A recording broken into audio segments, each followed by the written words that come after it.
안녕하세요. 저는 올해 30대 중반이 된 남자입니다. 주변 사람들에게는 말하기가 너무 창피하고 민망스러워서 익명의 힘을 빌려 많은 분들께 제 얘기를 들려드리고 싶습니다. 농담 삼아 듣지 마시고 가능하다면 부디 힘이 되는 좋은 말씀 한마디씩 해주시면 감사하겠습니다. 우선 제 와이프에 대해서 얘기를 해드리겠습니다. 연애 시절부터 느꼈지만 정말 여자가 맞나 싶을 정도로 남자를 많이 밝히는 그런 스타일이었습니다. 하지만 그때는 콩깍지도 씌었을 뿐더러 결혼하고 애 낳으면 생각도 성격도 많이 달라질 거라 생각했었죠. 아무튼 와이프는 연애 시절부터 남자가 지나가면 눈이 돌아간다던지 휴대폰 안에는 연예인들의 건강미 넘치는 그런 사진들도 가득하더군요. 심지어 차마 남자들조차 보지 않을 법한 그런 영상들도 있는 걸 보고 깜짝 놀랬죠. 하지만 뭐 다 큰 어른이고 충분히 그런 걸 볼 수 있다고 생각했습니다. 하지만 문제는 연애 시절부터 발인기가 다분했었던 것 같습니다. 전 남자친구랑 연락하다가 걸린 것도 몇 번 됐었고 친구들끼리 술 마시고 헌팅해서 알게 된 남자랑 연락을 주고받다 걸린 적도 있습니다. 하지만 관계까지 가진 건 아닌 걸로 알고 있어서 참고 만났던 거죠. 지금 생각해보면 그때 당시에도 술 마시고 연락 두절이 된 게 몇 번 있는데 정황상 사고를 치지 않은 것 같아서 넘겼는데 그 진실도 이제는 알 수가 없을 것 같네요. 사실 대부분의 남성분들은 잘 아실 겁니다. 제 와이프는 모든 남자들이 뒤돌아 볼 만큼 인기가 많았습니다. 하지만 결혼한 지도 3년이라는 시간이 지나다 보니 연애 때만큼 그렇게 확 땡기지 않더군요. 그래도 와이프가 너무 밝히는 스타일이다 보니 일주일에 3번 이상 의무적으로 와이프와 좋은 시간을 보냈었습니다. 저희 부부에게는 아내의 욕구가 강하다는 거 말고 정말 서로 아무 문제 없는 그냥 평범한 대한민국의 30대 초반의 앞날을 생각하며 열심히 살아가는 부부였습니다. 그렇게 저희는 평범하게 잘 지내다 제가 장기 출장을 가게 되었습니다. 한 반년 정도를 지방으로 가게 됐던 거죠. 가기 전부터 와이프는 난리가 났습니다. 자신도 회사를 그만두고 따라갈까라고 물어보며 6개월 동안 혼자서 지내면 외로워서 미쳐버릴지도 모른다더군요. 참으로 답답한 소리를 하는 아내가 황당했죠. 일을 그만두면 직장이 바로 구해지지도 않을 뿐더러 저희가 신혼부부도 아니고 6개월을 못 기다려서 일까지 그만두고 따라온다니 저는 많이 당황스러웠죠. 그래서 굳이 혼자 있어서 외로운 거면 친정이라도 가 있으라고 했습니다. 길다면 길고 짧다면 짧은 시간이지만 와이프는 계속해서 직장까지 그만두고 따라가겠다고 아주 성화를 부렸습니다. 그때까지만 해도 6개월 동안 자주 보면 되겠지 무슨 문제라도 생기겠어 라는 마음으로 저는 너무 안일하게 생각했었습니다. 아니 어찌 보면 제 와이프의 실상을 알게 되어서 다행이라면 다행이겠네요. 처음에는 와이프가 참으로 지극정성이었습니다. 제가 출장을 간 곳이 차로 왕복 6시간이 넘게 걸리는 곳인데 한 달 동안은 거의 매주 제 숙소로 찾아오더군요. 남자 혼자 살면 밥 굶는다고 밥이며 반찬이며 아주 바리바리 두 손 가득 싸들어서요. 그때까지만 해도 저는 와이프를 너무 잘 얻었구나 싶었습니다. 신혼도 아니고 결혼한 지도 벌써 3년이 훌쩍 넘었는데 남편이 출장 갔다고 이렇게 챙겨주는 여자가 이 세상에 어디 또 있겠습니까? 그때까지만 해도 정말 저희에게는 아무런 문제가 없었죠. 그런데 대략 한 달쯤 지났을 무렵입니다. 그렇게 지극정성이던 와이프가 전화도 잘 받지 않고 코빼기도 안 비추더군요. 사실 섭섭하기도 했지만 와이프가 집에서 노는 사람도 아니고 본인도 직장을 다니는 사람이니까 피곤해서 그런가 보다 생각했죠. 반년이라는 시간은 금방 지나갔고 저는 지방 출장을 모두 마치고 다시 서울로 복귀를 했습니다. 와이프는 집에 온 저를 보자마자 고생했다며 보고 싶은 거 참느라 죽는 줄 알았다면서 달려오더군요. 그러면서 얼른 빨리 씻고 오라며 콧소리를 내면서 애교를 부렸습니다. 그런 모습에 역시 우리 와이프 달라진 게 없네 싶었고 그날 저희는 반갑게 좋은 시간을 보내게 되었습니다. 그리고 나서 대략 일주일 정도쯤 지났을 무렵이었습니다. 소변을 보는데 좀 따끔따끔하더니 생전 겪어보지 못한 가려움이 몰려오더군요. 저는 처음에 뭘 잘못 먹어서 이런가 보다 생각을 했고 밖에서 다른 짓을 한 적이 없으니까 병이 생긴 거라고는 생각조차 못했습니다. 병원에 찾아가기도 민망했었고 그렇게 며칠 동안을 미루고 또 미루었죠. 하지만 시간이 지나갔음에도 점점 나아질 기미가 보이지 않았고 오히려 이상한 분비물도 묻기 시작했고 소변을 볼 때 통증은 더 심해지더라고요. 그래서 저는 결국 도저히 참기가 힘들어서 창피함을 무릅쓰고 병원으로 찾아갔죠. 병원에 갔더니 검사를 해보자 합니다. 의사 선생님은 분비물이 묻고 소변 볼 때 통증이 있고 가렵냐고 묻더라고요. 이게 딱 봤을 때는 임질이라는 병과 증상이 되게 비슷하다고 했고 최근에 관계를 가진 적이 있는지 물었습니다. 그래서 저는 관계는 와이프 말고는 따로 없다고 대답을 했죠. 의사는 저에게 정확한 원인을 알기 위해서 정밀 검사를 받아보라고 권하더군요. 그때까지만 해도 이 의사 노미 환자 가지고 장사하는구나 싶었습니다. 근데 그때 당시에는 빨리 치료를 받고 싶을 뿐 다른 생각은 할 겨를도 없었습니다. 그렇게 저는 검사를 받았고 결과를 보고 난 뒤 정말 제 눈을 의심했습니다. 임실에 헤르페스에 곤지름까지 생겼더라고요. 곤지름은 아직 잠복기라서 딱히 증상이 나타나지는 않았는데 검사를 해보니 균이 나온다고 하더라고요. 저는 거기서도 순진하게 의사에게 물었죠. 제가 최근에 사우나에 다녀온 적이 있는데 사우나에서 옮은 거냐고 했습니다. 저는 정말 와이프 말고 관계를 가진 적이 없는데 라며 이것저것 물어보았죠. 의사는 단호하게 대답을 해주더라고요. 뭐 헤르페스 정도 한 가지라면 사우나나 대중시설에서 옮았을 수도 있지만 이렇게 몇 가지씩 다량으로 증상이 발현되는 건 관계를 가진 것 말고는 다른 원인으로 생겼다고 보기엔 어려울 것 같다고 하더군요. 그때부터 뒤통수를 맞은 듯이 갑자기 온갖 생각이 들었습니다. 그러면 제가 와이프에게 옮았다는 거냐고 물어봤죠. 의사는 아내분과 잘 이야기를 해보라고 했고 아내분도 같이 치료를 받으셔야 할 거라고 했습니다. 그 얘기를 듣고 병원을 나서는데 갑자기 뒷골이 땡기면서 피가 쏠리는 느낌이 들었죠. 일단 저는 증거라도 있어야겠다는 생각으로 아내의 차로 가서 블랙박스를 켜봤습니다.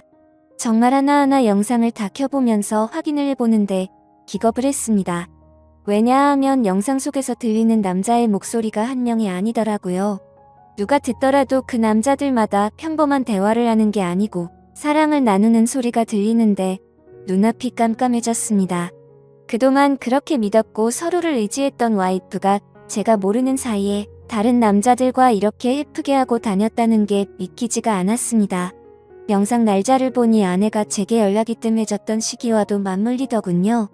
제가 출장을 간 지 한 달 뒤 정도에 어떤 남자와 대화를 하는데 대화 내용만 보면 술을 마셨는지 대리기사의 목소리도 들렸습니다. 그런데 다른 사람이 있는데 아랑곳하지 않고 역겨운 말을 하더군요. 남편이 출장을 가서 없으니까 잠시 쉬다 가도 괜찮다고 하는데 너무 충격적이었습니다. 평소에 다른 사람의 시선도 신경 쓰는 다소곳한 모습이 있던 사람이었고 관계를 가질 때조차도 많이 밝히기는 해도 선을 넘지 않았는데 너무 다른 사람 같았습니다.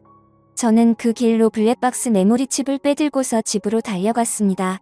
집에 도착한 저는 곧장 와이프를 불렀죠. 너 지금 내가 어디 갔다 온 줄 아냐고 했고 비뇨기과 갔다 왔는데 너 도대체 나 없을 때 뭔 짓거리를 하고 다녔냐고 소리를 질렀습니다. 제가 막 소리를 지르면서 화를 내니까 와이프는 덜덜 떨며 무슨 소리냐고 자신이 무슨 짓을 했다고 이러냐고 변명을 하더군요. 그래서 다시 물었습니다. 아무 일도 없는데 갑자기 내 몸에 임질에 헤르페스에 거기다 곤지름까지 생기냐고 했고 나는 너 말고 다른 여자와 보낸 적이 없는데 그럼 이 병은 갑자기 하늘에서 뚝 떨어진 거냐고 했습니다. 내가 1년을 자리를 비운 것도 아니고 고작 6개월 비웠을 뿐인데 그 새를 못 참고 딴 놈이랑 붙어 먹었냐고 말했고 거짓말할 생각은 하지 말라며 블랙박스 메모리칩을 내려놨습니다. 지금부터 거짓말할 생각하지 말고 솔직히 말하라고 더 크게 소리를 질렀습니다. 제가 너무 흥분을 했고 증거자료까지 내밀면서 몰아붙이다 보니까 그제서야 와이프는 사실대로 실토하더군요. 아주 여기저기 다 정차하는 버스가 따로 없더군요. 처음에 너무 외로워서 그랬답니다. 회식을 하게 되었고 술에 취해서 결국 실수가 시작되었답니다. 평소부터 자신에게 잘 대해주던 직장 후배인데 같은 방향으로 가는 김에 차에 같이 타게 되었답니다. 근데 술에 너무 취해서 자신도 모르게 많이 외로웠답니다. 그래서 그냥 단순히 술을 한 잔만 더 하고 싶은 생각에 집으로 불러들였고 술을 더 마시다 실수를 해버렸다고 하더군요. 제게는 너무나 소중했던 제 보금자리에서 다른 남자놈이랑 놀아나다니 정말 너무 화가 났고 역겨웠습니다. 그런데 이건 시작에 불과하더군요. 그날 이후로 곱비 풀린 망아지처럼 지냈더군요. 어차피 실수를 시작했고 죄책감에 오히려 더 막 나가게 됐답니다. 근데 참 이해가 안 가지 않나요? 상식적으로 실수를 했다면 더 자숙해야 하는데 오히려 더 이따위 짓을 했다는 걸 보면 언젠가는 이딴 짓을 하고 살았을 사람이란 걸 느꼈습니다. 같이 사고를 쳤던 남자들도 다양해서 참 대단하더군요. 직장 후배를 시작으로 유부녀라는 사람이 낯선 남자와도 시간을 보냈고 애인처럼 주기적으로 만난 사람까지 있더라고요. 저는 당장 그 놈들 연락처 다 적으라고, 어떤 놈들인지 다 알아야겠다고 몇 번 했는지, 또 어떤 놈인지 적으라고 했습니다.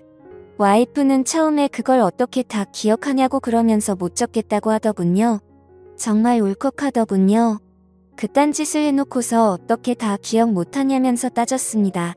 그럼 정 못 적겠으면 너네 친정집으로 가자고 했습니다. 지금 당장 너희 부모님 앞에서 추궁하겠다고 난리를 치니까 마지못해서 적기 시작하더군요. 참 기가 막혔습니다. 6개월이라는 짧은 기간 동안 시간을 보낸 남자가 무려 5명입니다. 한 번만 만나서 놀았던 놈은 3명이었고 직장 후배와는 3번의 만남을 더 가졌답니다. 가장 많이 만난 놈이랑은 셀 수도 없을 것 같더군요. 근데 더 충격적인 건 가장 많이 만났다는 그 놈은 저도 알던 놈이었습니다. 왜냐하면 제가 와이프와 자주 가던 식당의 사장놈이었습니다. 심지어 이 사람은 50대 초반쯤인데 와이프와는 거의 20살 이상이 차이가 났던 거죠. 정말 자존감이 무너져 내렸고 충격적이었습니다. 그 사장놈과 가깝게 지낸 지도 오래되었고 그 집구석 부부와 저희 부부가 함께 술자리도 수차례 가졌기 때문에 배신감은 더 컸습니다. 그런데 도대체 이 사장놈이랑은 언제부터 이딴 짓거리를 했냐고 물었습니다. 관계를 시작하게 된 건 3개월 정도 됐다고 하더군요. 어느 날 와이프는 친구들이랑 그 식당에서 모임을 가지게 됐다고 했습니다. 늦은 시간까지 술자리는 길어졌고 천연덕스럽게 그 사장은 그 자리에 끼었답니다. 그래서 2차까지 가게 되었고 와이프는 술에 취하게 되었답니다. 평소 친분이 있던 식당 사장놈이 데려다 준다고 해서 같이 차를 탔는데 거기까지만 기억이 나고 일어나 보니 같이 잠을 자고 있었다고 하더군요. 그래서 그날 이후부터는 계속해서 만남을 가져왔다고 했습니다. 아마도 이 인간이 없었더라면 더 많고 다양한 남자를 만났겠구나 싶었고 믿고 지낸 지도 오래된 사장놈에 대한 배신감은 이루 말할 수가 없었습니다. 그 사장놈은 저와는 나이차가 많이 났지만 많이 믿고 의지했던 사이였습니다. 와이프와 만나기 전부터도 친분을 가져왔었고 오죽하면 힘든 시기에는 제가 대출까지 받아가면서 도움을 줬던 사람입니다. 근데 그런 은인에게 이따위 짓을 하는 게 인간이 맞나요? 제 와이프도 인간 같지 않은 건 마찬가지입니다. 하룻밤을 비롯해 5명의 남자들과 만남을 가지고 그것도 모자라서 남편의 지인과 바람까지 피다니. 그것도 20살이 넘게 나이도 많고 자식까지 가진 유부남과 말이죠. 충격에 충격이 이어지다 보니 도대체 어디서부터 어떻게 화를 내야 할지 감조차 오지 않더라고요. 그래서 일단 저는 당장 휴대폰 잠금을 풀라고 했고 카톡을 열어서 메시지 내용을 봤습니다. 그동안의 메시지 내용은 지웠는지 오늘 날짜로 읽지 않은 메시지가 하나 와 있더군요. 이제 민철이가 출장 갔다 왔으니까 못 보는 거냐는 둥 앞으로 조심하면 되니까 우리 변하지 말자는 둥 역겨운 대화가 와 있더군요. 정말 너무 참담해서 말도 안 나오고 아무 생각도 들지 않더라고요. 그냥 분노에 휩싸였을 뿐 아무것도 보이지가 않았습니다. 그래서 당장 아내를 이끌고 그 사장놈이 하고 있는 식당으로 갔습니다. 식당 안에는 손님들이 있었고 그 사장놈의 아내도 함께 있더군요. 그런데 그때 당시 제 눈에 이미 보이는 건 없었습니다. 들어가자마자 욕을 지르면서 불렀고 바로 멱살을 잡았습니다. 그 사장놈의 아내는 깜짝 놀라서 달려나와서 저를 뜯어 말렸고 저는 온 동네에 소문이 나길 바라는 마음으로 큰 소리로 말했습니다. 이 인간 같지도 않은 인간이 무슨 짓 했는지 아냐고요. 제가 출장 간 사이에 제 와이프랑 바람 피우고부터 먹은 지 3개월이 됐다고 말해줬습니다. 와이프는 옆에 서서 울고 있었고 그 사장놈의 아내도 충격을 먹었는지 저보다 더 화를 내면서 남편을 밀치고 멱살 잡고 난리가 났습니다. 그 사이에 손님들은 전부 다 밖으로 나가버렸고 진짜 짐승들처럼 뒤엉켜서 순식간에 개판이 되었습니다. 다음 날에는 그 직장 후배놈도 응징하기 위해서 와이프의 회사로 찾아갔습니다. 조금은 마음이 차분해져서 깽판을 치지는 않았고 다이렉트로 회사 대표와 만났습니다. 내 와이프가 여기 직장 동료랑 바람을 폈다. 딴 거 다 필요 없고 그 사람 자르라고 했습니다. 안 그러면 더 이상 어떤 꼴 날지 모른다고 하니까 바로 알겠다면서 죄송하다고 하더군요.